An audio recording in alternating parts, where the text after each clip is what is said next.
কিছুদিন ধরে এত বৃষ্টি যে গাছের অবস্থা খুবই খারাপ। সব গাছে পিঁপড়া চলে এসেছে। গাছের খুবই খারাপ অবস্থা।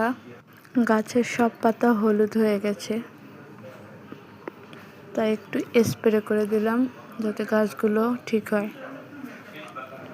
5 দিন পর পর স্প্রে করলে গাছ ভালো থাকে। এটা হচ্ছে আমার চায়না কমলা গাছ।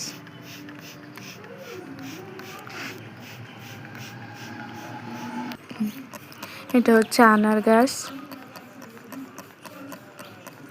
অনেক পিঁপড়া দেখা যাচ্ছে। এটা হচ্ছে একটা সবজি।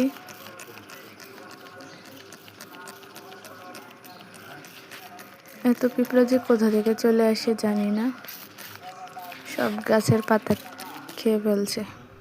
এটা হচ্ছে একটা বড়ই গাছ, কুল বড়ই মেবি। এটা একটা মরিচ গাছ।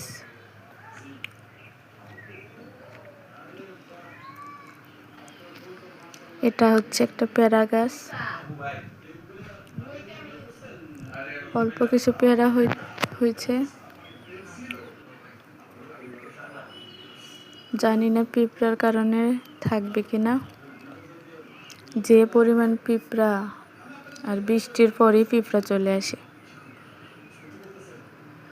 আর চোখে দেখা যায় না, এত ছোট পিঁপড়া। স্প্রে দিলে পালায়। মরিচ গাছটার অবস্থা খুবই খারাপ, জানি না ঠিক হবে কিনা। ছাদে তেমন আসা হয় নাই, তাই এই অবস্থা। যতটা সম্ভব স্প্রে করে দিই, পরে ঠিক হবে। এটাকে আমাদের বরিশালের ভাষায় বরবটি বলা হয়।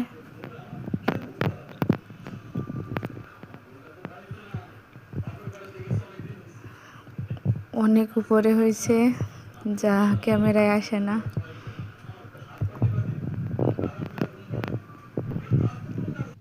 যখন বড় হবে তখন ভিডিও করলে ভালো দেখা যাবে। এটা হচ্ছে একটা মালবেরি ফলের গাছ।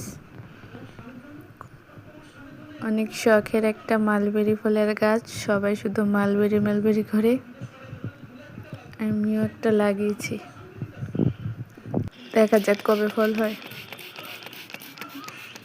এইখানটায় অনেক পিঁপড়া দেখা যাচ্ছে, তাই একটু স্প্রে করে দিই,